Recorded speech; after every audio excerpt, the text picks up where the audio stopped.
김행자 권사님은 원래 아주 독실한 불교 신자였다고 합니다. 그런데 1994년 성수대교가 무너지면서 인생이 함께 무너졌지만 그 덕에 살아계신 하나님을 만나 구원과 영생을 얻으셨다고 하는데요. 그 놀라운 신앙 간증 소명 전해드릴게요. 내 가까운 친척 한 분은 정말 재력가였다. 강남이 개발되기 전 우리나라 최고의 상권이었던 을지로 입구와 명동 롯데백화점 금싸라기 땅들이 모두 다 그의 소유였다. 혼다 오토바이를 일본에서 최초로 들어와 타고 다녔고 커피 프림 공장을 우리나라에서 제일 먼저 세우신 분이었다. 그는 집안에 불상을 모셔놓고 부처님이 영험하려면 금을 먹어야 한다며 가끔 금을 사다가 부처의 머리 부분 뚜껑을 열고 몸통 안에 집어넣어 금이 불상 가슴까지 차올랐다. 그런데 어느 날 자동차보다 비싸다는 일제 오토바이를 타고 집을 나가신 게 그분의 마지막이 되었다. 성능 좋은 오토바이를 타고 비포장 시골길을 붕붕거리며 땅에서 반은 뜨듯이 고속으로 달려가다가 그만 큰 고목을 들이받아 죽고 말았다. 그 많던 재산과 권세가 하루아침에 허망하게 부서지는 물거품같이 되어버렸다. 세상을 떠난 후에는 생전에 자랑하던 돈도 학문, 지식, 명예, 권력 등도 아무 소용이 없는 것이다. 사후 세계는 하나님의 영역이다. 살아서 하나님을 주인으로 받아들이지 않는 자들에게는 심판이 뒤따르게 된다. 예수님의 피로 죄 씻음을 받지 못한 자들은 하나님 나라에 결코 들어갈 수 없는 것이다. 천국은 죄악이 넘치는 세상을 향해 자물쇠를 걸었다. 이 자물쇠를 여는 열쇠가 곧 예수님이며 그분만이 천국 영생으로 통하는 문임을 믿어야 한다. 그 후 나는 시댁과 친정 식구들을 전도했다. 시어머니는 94세로 돌아가시기 두어 달 전쯤 예수님을 영접하셨다. 어머니는 천국으로 가실래요? 아니면 지옥으로 가실래요? 어느 곳으로 가고 싶으세요? 여쭈어보니 어머니는 천국 가고 싶어 라고 대답하셨다. 천국에 가시려면 그곳의 주인이신 하나님과 예수님을 믿어야만 들어갈 수 있는데 하나님을 믿으시겠냐고 여쭈었더니 고개를 끄덕이셨다. 그래서 목사님을 모셔다 세례를 받게 해드렸더니 분명한 목소리로 아멘 아멘 하시며 기뻐하셨다. 어머니는 평생 목에 걸고 계시던 부처님 목걸이를 내 것처럼 십자가 목걸이로 바꾸어 달라고 하시더니 돌아가시기 2, 3일 전부터는 밖에 흰옷 입은 사람들이 와 있으니 그들이 춥지 않게 이불을 갖다 주라고 하셨다. 그래서 밖을 내다봤지만 아무도 보이지 않았다. 어머님을 모시고 갈 주의 천사들이 와 있었지만 내 눈에는 보이지 않았던 것 같다. 친정어머니도 오랜 세월 열성적으로 절에 다니셨지만 어느 날 어느 귀신이 나를 붙들어 갈지 모르겠구나 불안하다 하시더니 그 후로 교회에 열심히 잘 다니셨다. 그리고 85세에 돌아가시면서 예수님이 나를 이렇게 꼭 안아가신다며 팔로 껴안으시는 신용을 하시면서 평화롭게 천국으로 가셨다. 땅에 있는 우리 장막집이 무너지면 하나님께서 지으신 집, 하늘에 있는 영원한 집이 우리에게 있는 줄 아노라. 고린도후서 5장 1절 말씀. 나의 친정과 시댁은 모두 다 불교 신자들이었다. 시어머니는 가막산 천수암의 열성보살이셨고 친정어머니는 관악산 연조암의 재정보살이셨다. 나 역시 그 흐름에 따라 초하룻날과 보름날이면 항상 정성스럽게 고른 쌀로 불공을 드렸는데 기독교 전도자들이 내게 와서 복음을 전하면 왜 남의 집에 들어와서 이렇게 시끄럽게 하느냐며 신경질적으로 쫓아내곤 했다. 이처럼 나는 내 주위 어느 누구도 예수의 옛자도 뻥끗하지 못하게 했다. 나는 그 시절 서울에서 5손가락 안에 드는 유명한 점집들의 단골이었고 수시로 굿도했으니 일반적인 전도로는 되지 않고 절대자의 손길에 의해서만 구원이 이루어질 수 있는 완악한 대상이었다. 그러던 어느 날 대학생이 된 큰딸이 내게 말했다. 엄마, 한 농부가 새끼 벤 암소를 돈을 많이 주고 샀는데 그 암소가 얼마 후 새끼를 낳아 잘 키웠어요. 그리고 일할 때가 되어 농부가 그 송아지에게 일을 시키려고 멍에를 매려는데 다 자란 송아지가 죽어도 멍에를 매지 않으려고 이리저리 도망다니고 이웃집 밭이나 논으로 달아나며 일만 저지른다고 생각해 보세요. 그러면 주인이 그 송아지를 언제까지 그대로 내버려 두겠어요? 결국은 팔든지 아니면 잡아서 고기로라도 쓰지 않겠어요? 나는 이 말을 듣는 순간 다 자라서도 멍에를 매지 않고 일만 저지르는 송아지는 나이고 주인은 하나님을 말하는 것이란 생각이 나도 모르게 들었다. 그 말은 분명 하나님이 딸의 입을 통해 내게 하신 말씀이었다. 그래서 나는 마음속으로 이제부터라도 하나님을 믿어야겠다고 생각은 했지만 자꾸 미루고 답답한 일이 생기면 우선 점집부터 찾게 되었다. 딸이 같이 교회를 다니자고 자꾸 권하니 아이를 생각해서 가끔 함께 소망교회에 나가긴 했어도 그냥 딸과 함께 나들이 하는 정도의 가벼운 마음으로 갔을 뿐 진실한 신앙은 없었다. 그러다가 무슨 답답한 일이라도 생기면 내 단골 점집에 가서 묻는 것이 우선이었다. 그러자 하나님은 내가 이미 너를 내 백성으로 택했으니 내가 이대로 너를 포기할 수는 없지 하시며 직접 개입해 오셨다. 건강하던 내게 갑자기 자궁 경부암이라는 징계가 내려졌다. 곧바로 자궁 절제 수술을 받은 후 그동안 소홀했던 불공을 드려야겠다는 생각으로 한 알 한 알 깨끗한 쌀만을 골라 공양미를 준비해서 평소에 다니던 절에 불공을 드리러 갔다. 수술 후 웬만큼 회복된 몸이라 부처님 앞에 정성을 다해 108배를 드렸다.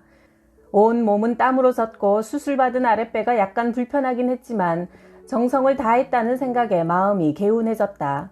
그런데 하룻밤을 지나고 나니 수술 부위가 밖으로 솟아오르며 통증이 느껴졌다. 병원에 다시 갔더니 절개 부위가 아직 완전히 아물지 않은 상태에서 절을 100번이나 넘게 하다 보니 봉합한 자리가 터져 다시 수술을 받아야 한다는 것이다. 그런데 수술 전날 주방에서 정리할 일이 있어 의자를 딛고 올라섰다가 의자 나사가 빠지는 바람에 바닥으로 떨어지면서 왼쪽 팔이 부러져 버렸다. 나는 팔에 깁스를 한 채 또다시 수술실로 들어갔다. 두 번째 수술을 하고 서너 달이 지난 어느 날 이제 거의 회복되었다 싶었는데 봉합한 자리가 또 달걀 만큼 튀어나와 있었다. 속에서 꿰맨 곳이 터져 내장의 일부가 밀려나와 이번에는 서울대학병원으로 옮겨 죽기보다 싫은 수술을 또 받았다. 그래도 그것이 불붙는 듯 진노하시는 하나님의 징계인 줄 아직 깨닫지 못했다. 남편이 서울시장으로 재직하고 있던 1994년 10월 21일 아침 출근 시간에 성수대교가 무너지는 참사가 일어났다. 등굣길의 여고생들을 비롯해 31명의 고귀한 생명이 희생되었다. 모든 시민이 경악하고 사회가 충격 속에 빠진 비극적인 사고였다. 그날은 마침 주한 미국 대사 부인을 비롯해 각국의 대사 부인들도 참여한 가운데 삼성동 무역센터 전시관에서 바자회가 계획되어 있었다. 그런데 7시 반경 공관 담당 비서가 와서 뜬금없이 이해가 안 되는 말을 했다. 사모님, 성수대교가 무너졌대요. TV를 켜니 다리 중간 부분이 칼로 자른 듯 양쪽으로 끊어져 강바닥에 내려앉은 것이 아닌가. 사고 현장에 나가 참담한 표정으로 다리 밑을 내려다보고 서 있는 남편의 모습도 보였다. 나는 다리에서 힘이 빠지며 마룻바닥에 털썩 주저앉아 버렸다. 현기증이 느껴지면서 가슴이 마구 뛰고 구토가 났다. 그 순간 내 머릿속을 강하게 치고 나가는 생각이 있었다. 드디어 올 것이 왔구나. 저것은 하나님이 내게 내리신 벌이야. 하나님을 멀리하고 우상을 쫓아다닌 내게 내리신 벌이라는 생각이 강하게 들었다. 딸과 교회 나들이 때마다 스쳐들었던 설교 말씀들이 하나하나 되살아나며 그 중에서도 한 마음으로 두 주인을 섬기지 못한다는 말씀이 가슴을 쳤다. 언젠가는 내게 무슨 일이 벌어질 것 같은 불길한 예감이 항상 들었지만 이렇게 엄청난 일이 닥칠 줄은 몰랐다. 나는 정말 가슴이 떨리고 두려웠다. 하늘을 향해 얼굴을 들 수가 없었고 땅을 향해 누구에게도 위로받을 수 없었다. 나는 비서실에 부탁해서 해화동 공관에 있던 우리 짐을 모두 차에 실어놓고 남편에게 전화를 걸었다. 우리 이제 시장 그만둡시다. 저 지금 공관의 짐을 모두 싣고 우리 집으로 갑니다. 내 전화에 남편은 알았다고만 대답했다. 남편은 곧바로 사표를 제출했고 검찰에 소환되어 밤샘 조사를 받고 돌아왔다. 무혐의 처분을 받긴 했지만 남편과 나는 충격에서 벗어날 수 없었다. 이것은 만유를 창조하신 하나님의 전권에 속하는 일이라는 생각이 들었다. 그동안 우상신앙에 빠져있던 내게 대한 하나님의 진노의 폭발이라고 생각되었다. 이사야 47장 1절에서 5절 말씀이 다시 마음속에 들려왔다.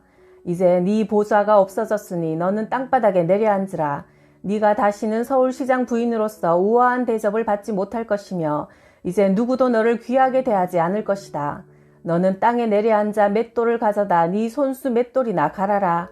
내가 너에게 복수할 것이니 어느 누구도 나를 막지 못할 것이다. 나일강 재앙을 내려도 듣지 않는 애구방 바로를 징계하시듯 3번씩이나 배를 가르는 징계를 내려도 변할 줄 모르는 완악한 나를 보시고 그보다 더한 징벌을 내리신 것이다. 하나님께서 말로 해서는 듣지 않으니 네가 혼이 나봐야 알겠구나 하시는 것으로 받아들여졌다. 이상할이 많지 너무도 자연스럽게 내가 하나님의 말씀을 안 들은 벌이구나 하는 생각이 떠나질 않았다. 그러나 하나님은 회개하고 돌아오는 자를 기뻐하며 받아주신다고 하셨다. 역대하 7장 14절에 내 백성이 스스로 겸손해져서 악한 길에서 떠나 기도하며 나를 찾으면 내가 하늘에서 듣고 그들의 죄를 용서하고 그 땅을 다시 번영시켜 주겠다고 약속하셨다. 나는 하나님께 회개했다. 하나님, 제가 몰라서 그랬습니다. 저를 용서해 주십시오. 그러나 여고생들을 비롯한 희생자들에 대한 생각은 시간이 지나도 잊을 수가 없어 밤마다 잠을 이루지 못하고 불면증에 시달렸다. 수면제를 먹어도 며칠째 잠이 오지 않았다. 생각다 못해 교회 목사님을 찾아가 희생자들의 영혼을 위로할 길이 없는가 물으니 사후의 일은 우리 소관이 아니므로 원하는 것을 하나님께 구하고 기도하라고만 하셨다. 눈을 감고 기도를 하거나 잠을 자려고 하면 누군가 내 멱살을 잡고 깊은 물속에다 던져넣는 환상에 시달렸다. 나는 가위에 눌려 밤이 오는 것이 두려웠다. 게다가 경제적인 문제까지 나를 짓눌렀다. 남편은 천직으로 알고 살아오던 공직에서 물러났고 가게 수입의 통로는 완전히 막혀 있는데 은행에 매월 400만 원씩 이자를 내야 하는 상황이 벌어졌다. 우리 부부는 아들 없이 딸만 넷을 둔 터라 항상 노후에 누구를 의지하고 살까 하는 불안한 마음이 있었다. 그러던 중 가까이 지내던 분이 내게 주유소를 경영할 좋은 자리가 있다면서 함께 해보자고 했다. 확실한 생활 보장이 될 수 있는 목이 좋은 곳이라며 모든 일은 자기가 도맡아 할 테니 자금만 보태라는 것이다. 지금 가진 돈이 없다 했더니 제2금융권에서 대출을 받으라고 했다. 영업이 시작되면 이자는 물론 원금도 쉽게 갚아 나갈 수 있다고 너무 좋은 사업에 특혜를 드리는 거라는 설명에 세상 물정 모르고 살아온 나는 솔깃했다. 나는 노후를 위하는 일이니 나중에 칭찬받을 거라 생각하며 남편 몰래 일을 진행시켰다. 그런데 예상과 달리 주유소는 문을 열었지만 왕복 2차선 도로를 오가는 차는 한산했고 판매 수입으로는 인건비도 충당하기 어려웠다. 아니었구나 하고 알아차렸을 때는 이미 늦었다. 원금 상환은 고사하고 월 400만 원씩 이자를 감당할 능력도 없는 상태였다. 하나님을 의지하지 않고 기도하지 않고 짧은 생각과 욕심으로만 일을 벌인 내게 내려진 또 하나의 무서운 형벌이었다. 타오르는 불길 속에서 꼼짝없이 고통받는 내 입장은 지옥 바로 그것이었다. 나는 이 일에 시달리는 동안 이스라엘 민족이 광야 생활을 할 때 하나님이 왜 그들에게 만나를 하루치씩만 주셨는지 알 것 같았다. 재물은 넘치면 짐이요 부패하면 근심이니 그들을 탐욕에서 벗어나게 하려는 뜻이었다. 모자라지도 남지도 않게 하여 마음의 평화를 주려 하신 것이다. 그런데 나는 세속적인 욕심을 채우려다 엄청난 이자를 감당해야 하는 고통의 연단을 겪게 된 것이다. 내가 왜 갑자기 이렇게 되었나? 우아한 시장 사모님에서 이렇게 추락하기까지 채 반년이 걸리지 않았다. 나는 어떻게 하든지 얽힌 현실을 벗어나 보려고 발버둥 쳤으나 거미줄에 걸려든 나방처럼 오히려 더 엉켜들고 있었다. 그러던 어느 날 큰딸이 엄마 교회에 가서 기도 좀 해보세요 했다. 나는 지푸라기라도 잡고 싶은 심정이었으므로 온통 근심 걱정으로 뒤범벅된 내 현실의 공간을 벗어나 보고 싶었다. 나는 딸과 함께 몇 번 가본 교회로 갔다. 평일에 소망교회 본당에는 아무도 없었다. 성전에서 나는 혼자 고개를 숙이고 한참을 침묵하고 있었다. 하나님, 제가 여기 와서 앉아도 되는 겁니까? 이제 와도 받아주시는 겁니까? 하나님이 계시면 저를 좀 도와주시고 우리 가정도 다시 회복시켜 주십시오. 이것이 나로서는 처음으로 하나님께 드리는 소박한 마음의 기도였다. 다음 날도 그 다음 날도 집에 있으면 죄책감에 머리가 터질 것 같아 교회에 와서 홀로 가만히 머리를 숙이고 앉아 있었다. 하나님, 내가 살아온 모든 날들에 무엇이 잘못된 겁니까? 왜 내가 이렇게 깊은 어려움에 처하게 된 겁니까? 내게 깨우침을 주십시오. 그것은 내 진정한 기도의 시작이었다. 며칠 후 화장실을 다녀오다가 갑자기 교회 위층에는 뭐가 있을까 하는 호기심이 생겨 건물 4층까지 올라가 보니 교회 도서실이었다. 제법 많은 사람이 조용히 앉아 책을 읽고 있었다. 그때 나는 저들이 보는 성경 속에 대체 무엇이 쓰여 있을까 궁금한 생각이 들어 한번 읽어보고 싶어졌다. 까만 표지에 큰글 성경이라 쓰인 책 한 권을 뽑아서 자리를 잡고 앉아 첫 장을 열어보았다. 태초에 하나님이 천지를 창조하시니라. 땅이 혼돈하고 공허하며 흑암이 깊음 위에 있고 하나님의 영은 수면 위에 운행하시니라. 무슨 말인지 잘 이해가 되진 않았지만 왠지 모르게 마음속에 신비롭고도 엄숙한 느낌이 들었다. 이때부터 나는 매일 교회에 가서 성경을 읽기 시작했다. 성경을 읽으면서 절실하고도 깊게 깨달은 것은 하나님께서 우상을 얼마나 더럽게 여기시며 싫어하시는가였다. 십계명의 제1과 2가 모두 나 외에 다른 신을 섬기지 말라는 명령이었고, 출애굽기, 레위기, 신명기, 열왕기, 역대기 등 구약의 모든 말씀이 우상 때문에 흥망성쇠가 좌우되는 인간 역사임을 보았을 때 나는 아직까지 죽지 않고 지금 이 자리에 살아있음이 기적같이 느껴졌다. 하나님은 영이시니 물질적인 모양으로 하나님을 드러내려는 모든 시도는 하나님의 근본적인 본성을 왜곡하는 짓이었다. 하나님은 나무 조각이나 금속의 아로 새겨 꾸며 넣을 수 있는 그런 신이 아니었다. 그동안 내가 가정을 위해 잘한다고 불상 앞에 절하고 무당을 찾아간 일들이 모두 헛된 짓이었고 하나님을 진노하게 하는 지름길이었음을 몰랐구나. 이것은 죽임받아야 마땅한 죄이거늘 내 죄를 대신 짊어지신 예수님의 십자가 은혜로 이렇게 죄사함 받고 살아남을 수 있으니 무슨 불만이 있으랴. 구약 말씀을 모두 읽고 나서 신약에 들어서니 예수 그리스도의 출현으로 인해 바다같이 넓고 봄 햇살처럼 따사로운 하나님의 사랑 안으로 내 마음이 빨려 들어가기 시작했다. 예수 그리스도의 부활이야말로 죄 가운데서 영원히 죽을 수밖에 없는 우리를 구원하시고 영생의 길을 열어주신 사건이었다. 성경을 보는 동안은 이상하리 많지 아무 잡념도 걱정도 생기지 않았다. 지금 와서 생각하면 이 모든 것은 하나님의 은혜로운 섭리였다. 그 두꺼운 성경을 성경 사전과 현대어 성경을 비교해가며 끝까지 정독할 수 있었으니 분명 주님의 이끄심이 있었기에 가능한 일이었다. 그렇게 나는 3년 동안 아무것도 하지 않고 매일 오전 9시에 교회에 가서 오후 5시까지 성경만 보고 또 보았다. 게다가 성경 한 권을 노트에 다 기록하게 되었다. 목이 잔뜩 말랐던 사람이 단숨에 물을 들이키듯이 갈급한 마음으로 성경을 읽고 기록하다 보니 말씀의 은혜가 마음판에 새겨지기 시작했다. 내 영혼은 끝없이 황량한 사막에서 생수를 만난 것처럼 말씀을 즐기며 읽고 또 읽었다. 말씀이 꿀송이보다 더 달다는 말이 무슨 뜻인지 그야말로 실감이 났다. 꿀송이는 혀만 달게 하지만 말씀은 내 영혼까지 전율을 느끼게 했다. 언제부턴가 나는 나도 모르게 이미 성령께서 내 마음을 성전 삼고 들어와 계신 새 사람이 되어 있음을 발견했다.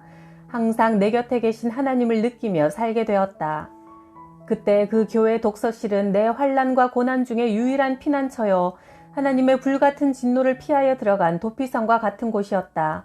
그래도 하나님은 나를 진리 앞으로 인도하시고 숨통을 터주시며 연단하신 것이라 생각하니 마음속에 감사가 넘쳤다. 세상은 내 맘대로 사는 것이 아니라 보이지 않는 절대자의 섭리가 만물 근본에 깔려 있으며 모든 일은 그 섭리 속에서 진행되어 가는 것임을 깨달았다. 영생하는 천국, 그곳으로 가는 길은 오직 한 길, 예수님의 십자가 공로를 덧입는 길뿐이며 인간의 죄는 오직 예수님의 보혈로만 씻어지는 것임을 알았다. 이 진리만 진정으로 깨닫는다면 천하의 모든 것들이 문제될 것이 없었다. 사람들은 모두 자기 인생이 영원할 줄 착각하며 살지만 항상 우리를 짓누르고 있는 문제들은 아무리 길어도 몇십 년 안에 다 우리를 떠나버릴 것이다. 우리 자체가 세상을 떠날 것이기 때문이다. 그러나 우리 인간들에게는 그것을 넘어 영생의 길이 예비되어 있었다. 그러므로 아직까지 예수 그리스도를 주인으로 믿지 않던 사람들도 아주 급한 마음으로 영생을 맞을 준비를 해야 할 것이다. 아무리 바쁘게 살아가는 사람이라도 우리를 구원하시기 위해 오신 예수 그리스도를 붙드는 것 외에는 그 어떤 사후의 대책도 없는 것이다. 인간은 죽는 것이 문제가 아니라 죽은 후가 문제다. 인간이 죽는다는 것은 육신만 죽는 것이지 영혼은 영원히 죽지 않는다는 것을 아는 것은 매우 중요하고도 복된 일이다. 육신이 사는 것은 길게 잡아 100년이지만 영혼이 사는 것은 영원이기 때문이다. 이렇게 성경 속에 빠져 세상 돌아가는 일을 잊고 살다 보니 그토록 내 목을 조여왔던 매월 400만 원씩 이자를 청구하던 고지서가 언제부턴가 오지 않고 있음을 뒤늦게 알았다. 혹시 그동안 못 낸 이자를 모두 합산해 나중에 한꺼번에 엄청난 금액을 청구하려고 그러는가 불안하여 조심스레 확인해 보았더니 내가 외부와 연락을 끊고 교회 안에서 성경과 씨름하고 있던 시기에 모두 해결이 된 것이다. 도로변에 있던 주유소가 정부의 국도 확장 공사 수용 대상이 되어 보상받은 돈으로 빚을 모두 갚을 수 있게 되었단다. 나는 하나님께 두 손 모아 감사 기도를 올렸다. 하나님 감사합니다. 이제 앞으로 내 모든 삶은 오직 주님만 의지하오니 나를 주님의 뜻대로 인도하옵소서. 강바닥에 잘라놓은 다리 조각 성수대교. 나는 그 가운데서 하나님의 진노를 보았다. 이 사고는 현실적으로는 속도를 위주로 한 건설 정책의 부작용이요, 사람의 욕심과 어리석음에 대한 결과였다. 그 참담한 사고 앞에서 하나님은 내게 그렇게나 우상을 쫓아다니더니 이제 또 무당에게 한번 가보아라 하시는 것만 같았다. 그날 꽃다운 여학생들의 희생은 내 평생 가장 깊은 상처로 아직도 남아있다. 그러나 우상들은 조금도 나를 돕지 못했다. 나는 그 후 베개 속에 들어있던 부적이며 염주, 불상액자들을 모두 다 꺼내 불태워버렸다. 하나님은 그 고난을 통해 나를 성부와 성자와 성령의 삼위일체이신 하나님만이 참 신이요 나의 신이심을 깨닫게 해주셨다. 남편은 1998년에 60%가 넘는 지지율로 충북도지사로 당선되어 2번 연임했고, 그 인생의 가장 완숙한 삶을 충북에 다 바치며 구상한 것을 거의 다 이루었다. 남편은 2006년 1월 4일 세 번째 선거를 6개월 남겨놓은 날 정계 은퇴 선언을 했다. 각지 언론들은 아름다운 용퇴, 물러날 때를 아는 충북지사 등 대서특필로 공직의 마무리를 아름답게 전해주었다. 하나님은 재앙의 수렁에 빠졌던 우리 가족이 하나님께로 돌아오자 기적과 같은 은혜로 회복시켜 주셨고 좋은 길, 올바른 길로만 인도하셨다. 그분의 선하심과 인자하심이 우리의 남은 평생을 지켜주실 줄 믿고 감사드린다.